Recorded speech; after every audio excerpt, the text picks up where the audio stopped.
پرانوں کی ترقی اور نئے کی تربیت اس میں ہے کہ نئے لوگوں کے درمیان گھسو اور نئے لوگوں کو لے کر نئے علاقوں میں جاؤ. امت کا حال معلوم ہو، امت کا حال معلوم ہو. کیونکہ میں دیکھ رہا کہ ہمارے کام کا پورے عالم میں حال یہ ہے کہ کسی علاقے میں تو آپ کو بہت کام کے اجتماعات اور جوڑ اور شب گزاریاں ملیں گی، اور کسی علاقے میں جاؤ گے تو وہاں میرا کوئی کلمہ سکھانے والا نہیں ہوگا، نہ کوئی کلمہ جانتا ہے نہ کوئی نماز جانتا ہے. وجہ اس کی یہ ہے کہ کام کرنے والے کام کے ماحول میں جانا چاہتے ہیں. ایک بات یہ ہے بنیادی کہ آپ کی دعوت میں عمومیت ہے، آپ کی دعوت میں عمومیت ہے کہ ہر طبقے پر محنت ہو، ہر طبقے پر محنت ہو. اس کے لیے سب سے بنیادی چیز امت کے لیے وسعت قلبی چاہیے کہ اپنے دل کو بڑا کرو امت کے لیے. تو جب عام سے عام آدمی کے لیے اتنا بڑا دل چاہیے تو کام کرنے والوں کو اپنے ساتھیوں کے لیے کتنا بڑا دل چاہیے.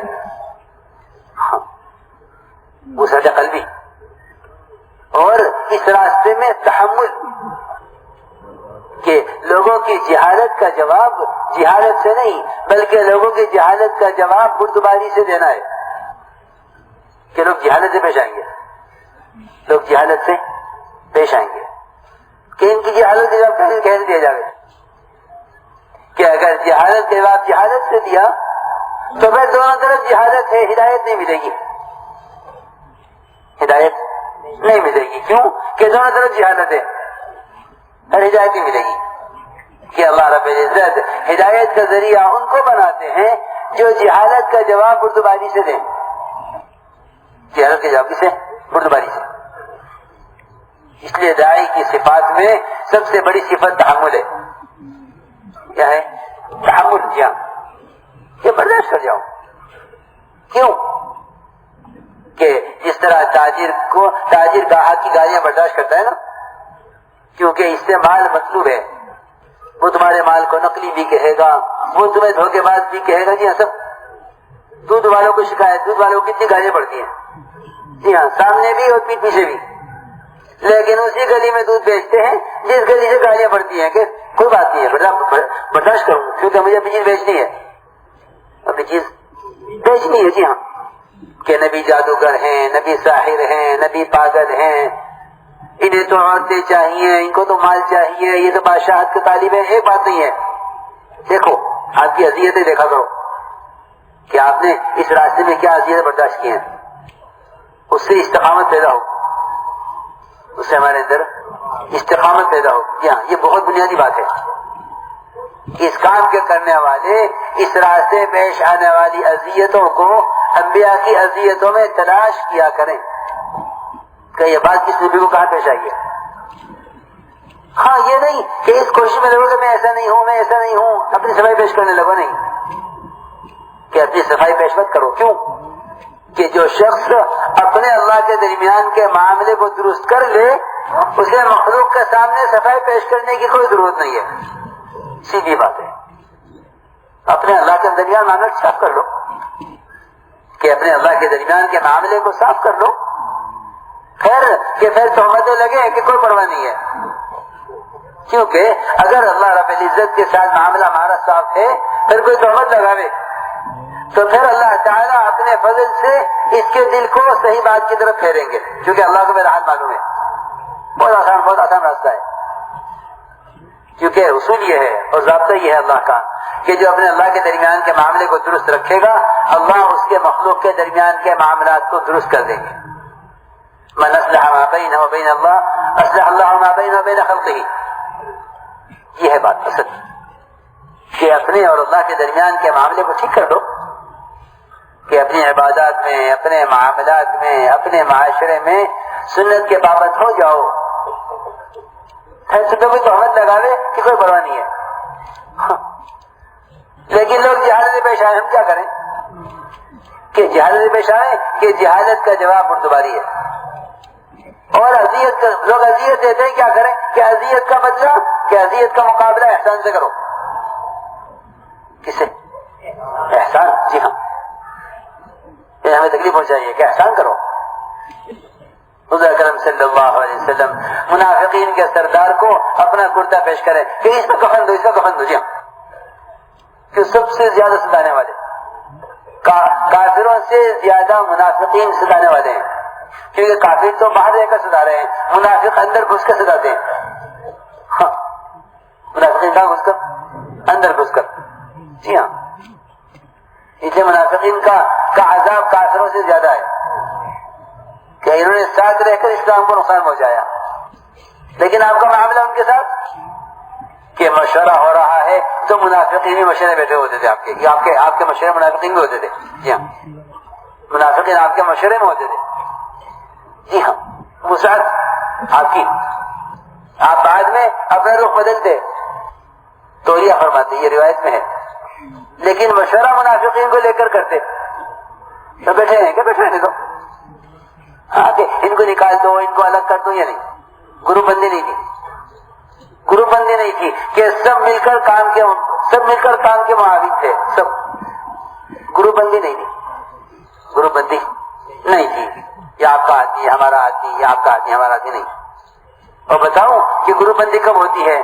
کہ گروپ بندی ہوتی ہے دو وجہ سے، ایک تو کام کی مخالفت سے اور ایک اطاعت کے نہ ہونے سے۔ اگر اطاعت ہوگی تو کوئی گروپ نہیں ہوگا، اطاعت تو سب کو ایک کر دے گی، جس طرح امام نماز پڑھاوے تو سب نماز میں امام کے پیچھے، ہر سب رکوع کرے گی، ہر سب سجدہ کرے گی، ہر سب قیام کرے گی امام کے ساتھ۔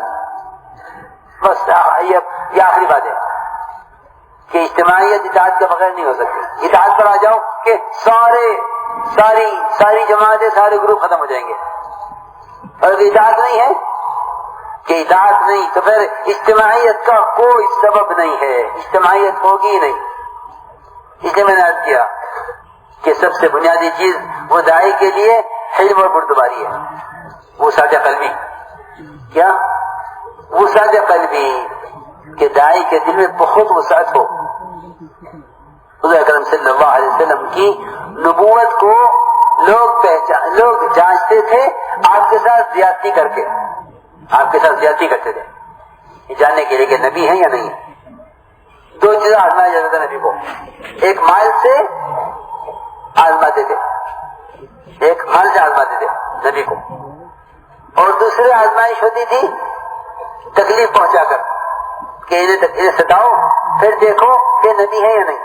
سنو غور سے، بلقیس نے مال بھیجا سلیمان علیہ السلام کو، یہ بات یاد رکھنا، یہ بڑا فتنہ ہے، کام کرنے والوں کی آزمائش مال سے ہوگی۔ اگر یہ مال قبول کر لیں، بلقیس نے کہا اپنے آدمیوں سے کہ اگر یہ مال قبول کر لیں تو سمجھنا کہ بادشاہ ہے، نبی نہیں ہے، اور اگر رد کر دیں، قبول نہ کریں تو سمجھ لینا کہ یہ نبی ہے، کیونکہ نبیوں کے یہاں مال کی کوئی قیمت نہیں ہے۔ بادشاہ باوجود بادشاہ ہونے کے ان کے دل فقیر ہوتے ہیں کہ مال کی طرف دل کا فقر ہے، مال کی طلب یہ دل کا فقر ہے چاہے بادشاہ ہو، اور مال سے مستغنی ہونا یہ دل کا غنا ہے چاہے فقیر ہو کوئی۔ تو نبی کی آزمائش ہوتی ہے دو چیزوں سے، ایک مال سے، اور دوسری بات یہ ہے کہ نبی کو آزمایا جاتا ہے نادانی اور جہادت میں۔ سنو، ایک صحابی تھے، پہلے یہودی تھے پھر اسلام لائے، اور یہود کے بڑے عالم تھے، وہ زید بن سانہ ان کا نام تھا۔ انہوں نے پڑھا اپنی کتابوں میں کہ آخری نبی ہوں گے، یہ نام ہوگا، یہ صفات ہوں گی، اور اس میں پڑھا کہ ان کے اندر ایک خاص صفت یہ ہوگی کہ ان کے ساتھ جتنی زیادتی کی جاوے گی ان کے اندر اتنا زیادہ حلم اور بردباری ان کے اندر ہو۔ چنانچہ وہ آئے اور آپ کو دیکھا شکل سے کہ ہاں چہرے سے معلوم ہوتا ہے کہ نبی ہیں، لیکن ان کی بردباری کو کیسے معلوم کیا جاوے؟ تب یہ بیٹھے ہوئے تھے آپ کی خدمت میں، اتنے میں ایک صحابی نے آ کے عرض کیا کہ فلاں علاقے میں مسلمان ابھی اسلام میں داخل ہوئے تھے لیکن ان پر فاقہ آ گیا ہے، ان پر مال خرچ کرنا ہے۔ یہ سنت تھی کہ مسلمانوں کے حالات کو معلوم کر کے ان کی خیر خبر لی جاوے۔ ہاں یہ نہیں کہ مال اپنی شادیوں پر اور اپنی کوٹھیوں پر اور اپنی بنگلوں پر کاروں پر خرچ کریں، یہ باتیں نہیں، بلکہ عام طور سے مسلمانوں کا سب سے پہلا خرچ یہ تھا کہ نئے اسلام لانے والوں پر اگر حالات آ گئے ہیں تو ان پر مال خرچ کیا جائے۔ تو آپ نے پوچھا صحابہ سے کہ بھائی کہ ہمارے پاس کچھ ہے؟ ابو بکر صدیق نے کہا فرمایا کہ کچھ نہیں ہے۔ حضرت علی نے پوچھا کچھ ہے کہ کچھ نہیں ہے؟ یہ بیٹھے تھے یہودی عالم، اب اسلام لائے تھے، ان کو موقع لگا، انہوں نے سوچا کہ ان کے ساتھ معاملہ کرو تاکہ کچھ معاملہ کرنے سے ان کے ساتھ زیادتی کرنے کا موقع ملے مجھے۔ سنو، کیا کرنے کا موقع ملے؟ زیادتی کرنے کا۔ جی ہاں، معاملات سے آدمی کو حق ہوتا ہے، زیادتی کرنے کا حق ملے گا، معاملہ کرو۔ تو انہوں نے آپ کو مال پیش کیا قرض کہ یہ سونا لیجئے، مجھ پہ خرچ کر دیجئے اور مجھے اس کے بدلے میں کھجوریں دے دیجئے۔ آپ نے قرض دیا سونا ان سے، یہودی عالم سے، اور یہ طے ہو گیا کہ فلاں تاریخ میں اتنی اتنی کھجوریں اس کے بدلے میں آپ کو دی جائیں گی۔ وہ طے ہو گیا، تاریخ طے ہو گئی، لکھی گئی کہ یہ تاریخ ہے قرضے کی ادائیگی کی۔ اس تاریخ کے آنے سے 3 دن پہلے حضور اکرم صلی اللہ علیہ وسلم بقیع میں تھے کہ یہ عالم وہاں پہنچ گئے، یہودی عالم جنہوں نے سونا دیا تھا، خود دیا تھا، آپ نے مانگا نہیں تھا، خود پیش کیا، قرض خود دیا اپنی خوشی سے، اور 3 دن پہلے ادائیگی کے وقت سے 3 دن پہلے آ کر آپ کا گریبان پکڑ دیا اور آپ کو دھکا دیا دیوار کے ساتھ، اور سخت لہجے میں بات کی کہ تم قریشی ٹال مٹول کرتے ہو، وقت ادا نہیں کرتے، زیادتی کی آپ کے ساتھ۔ حضرت عمر رضی اللہ عنہ نے دیکھا کہ خود مال پیش کیا اور 3 دن ابھی باقی ہیں ادائیگی میں، اور آپ کے ساتھ زیادتی ہو رہی ہے۔ عمر رضی اللہ عنہ تلوار نکالی کہ جی مجھے اجازت دیجیے میں اسے قتل کروں۔ تو آپ نے بجائے حضرت عمر کی پیٹ تھپک دے کہ چلو بھائی تم اچھے ہمارے آدمی ہو، ہمارا ساتھ دیا، یہ نہیں، دیکھو یہ بات بہت دھیان سے سننا میں کیا کہہ رہا ہوں، یہ نہیں فرمایا، بلکہ آپ نے ڈانٹا حضرت عمر کو کہ عمر یہ کیا کیا تم نے؟ جی ہاں، دیکھو فرق، سیاست اور دعوت کا فرق ہے بہت بڑا، کہ سیاست میں تو اپنے حمایتی کو اپنا محسن سمجھا جاتا ہے، اور دعوت میں کہ اپنی حمایت کرنے والے کو آپ نے ڈانٹ کر خاموش کر دیا۔ حضرت عمر کو سنو، غور کرو، آپ نے ڈانٹا حضرت عمر کو، عمر یہ کیا کیا تم نے؟ تمہیں یہ چاہیے تھا کہ مجھ سے کہتے کہ میں اس کا حق ادا کر دوں، اور اس کو تعلیم دیتے کہ اسلام کا طریقہ یہ نہیں ہے مطالبہ کرنے کا، تم اس کو مطالبہ کرنے کی تعلیم دیتے کہ مطالبہ اس طرح کیا جاتا ہے، اور مجھ سے کہو کہ میں اس کا حق ادا کروں۔ یہ تم نے کیا کیا کہ تلوار نکال دی؟ جاؤ ان کو لے جاؤ اور ان کو ان کا حق دے دو، کھجوروں کا بھی دے دو 3 دن پہلے، اور دیکھو جب تم ان کو ان کا حق دو تو 20 لاکھ کھجوریں زیادہ دینا۔ سنو، تعلیم امت کے لیے کم نہ دینا بلکہ زیادہ دینا، یہ ہے وہ اذیت دینے والوں کو، اذیت دینے والوں پر احسان۔ اگر مسجد میں احسان کیا تو احسان کے بدلے میں کیا نا، اس کا کیا کمال ہے؟ آپ پر کسی نے احسان کیا، آپ نے اس کا احسان کر دیا، یہ کیا ہوا؟ احسان تو اس کو کہتے ہیں سنت میں کہ آپ احسان کریں ستانے والوں پر، یہ ہے نبوت میں احسان کا درجہ۔ احسان کریں کن پر؟ ستانے والوں پر، احسان کریں اذیت دینے والوں پر۔ تو عمر رضی اللہ عنہ نے ان کو 20 لاکھ کھجوریں زیادہ دی، تو انہوں نے کہا کہ عمر میرا حق پورا ہو گیا ہے، یہ زیادہ ہے 20 لاکھ کیوں دے رہے ہو؟ کہ دیکھو زید، بات یہ ہے کہ حضور اکرم صلی اللہ علیہ وسلم نے مجھے حکم دیا ہے کہ میں آپ کو 20 لاکھ کھجوریں زیادہ دوں، کیونکہ میں نے آپ کو تلوار سے قتل کرنے کی دھمکی دی تھی، اس کے بدلے میں احسان کروں آپ پر، غلطی میری ہے۔ اس کا کوئی ذکر نہیں کہ آپ نے کیا کیا، اس کا کوئی ذکر نہیں کہ اللہ کے رسول صلی اللہ علیہ وسلم نے مجھے حکم دیا ہے کہ کیونکہ عمر تم نے اس کو قتل کی دھمکی دی ہے لہذا اس کو 20 لاکھ کھجوریں زیادہ دینا۔ حضرت زید نے یہ سنتے ہی کلمہ پڑھا اشہد ان لا الہ الا اللہ و اشہد ان محمد عبدہ و رسولہ، اور اسلام قبول کیا۔ حضرت عمر نے فرمایا کہ تم کون ہو؟ کہ میں زید بن سعنہ ہوں اور میں یہود کا بڑا عالم ہوں۔ کہ تم وہی عالم ہو؟ وہ حضرت عمر جانتے تھے، ان کو نام سنا تھا کہ تم نے عالم ہوتے ہوئے یہ جہالت کا معاملہ کیا اور یہ حرکت کی آپ نے؟ فرمانے لگے کہ عمر بات یہ ہے کہ میں جانچنا چاہتا تھا کہ واقعی نبی ہیں یہ، کیونکہ ہم نے اپنی کتابوں میں پڑھا ہے کہ ان کے ساتھ جتنی زیادتی کرو گے ان کی طرف سے اتنا زیادہ احسان اور اتنا زیادہ بردباری اور اتنا ان کے علم میں اضافہ ہوگا۔ میں نے دیکھ لیا، تو میں عرض کرنا چاہتا تھا یہ کہ زیادتی کرنے والوں پر احسان کرو، زیادتی کرنے والوں پر احسان کرو۔ کہ کب تک برداشت کریں؟ کب تک برداشت کریں؟ کہ سنو کب تک برداشت کی جاتی ہے؟ حضور اکرم صلی اللہ علیہ وسلم نے دیکھا کہ ابو ذر غفاری رضی اللہ تعالی عنہ مسجد میں لیٹے ہوئے ہیں۔ ہمیں ابو ذر مسجد میں کیوں لیٹے ہو؟ فرمایا میرا کوئی گھر نہیں ہے، میرا کوئی گھر نہیں ہے، میں تو مسجد میں رہتا ہوں۔ تو آپ نے فرمایا اے ابو ذر یہ بتلاؤ، جب مدینہ منورہ میں میرے بعد خلفاء کے زمانے میں، میرے جانے کے بعد دنیا سے خلفاء کے زمانے میں تمہیں ستایا جائے گا، تم کیا کرو گے؟ یہ سوال کیا آپ نے۔ ابو ذر نے عرض کیا کہ یا رسول اللہ میں مدینہ منورہ چھوڑ کر ملک شام چلا جاؤں گا، وہاں رہوں گا، کیونکہ وہ انبیاء کا علاقہ ہے، انبیاء کی زمین ہے۔ آپ نے فرمایا ہے ابو ذر جب ملک شام کے ذمہ دار تمہیں ستائیں گے پھر کیا کرو گے؟ کہ پھر میں ملک شام چھوڑ کر واپس مدینہ آ جاؤں گا، پھر یہاں گھر بنا کر رہوں گا۔ فرمایا ہے ابو ذر جب مدینہ والے تمہیں دوبارہ ستائیں گے پھر کیا کرو گے؟ اچھی حدیث ہے یہ، سوال پہ سوال۔ آپ دیکھنا چاہتے تھے کہ میرے صحابہ میں میرے بعد اذیتوں کے برداشت کرنے کا کب تک کا ارادہ ہے؟ ہاں سنو، فرمایا کہ مدینہ والے پھر ستائیں گے تو پھر کیا کرو گے؟ تو ابو ذر رضی اللہ عنہ نے عرض کیا کہ پھر تو میں مقابلہ کروں گا ذمہ داروں کا۔ جی ہاں یہ فرمایا۔ میں نے ابو ذر درگزر کرتے رہنا،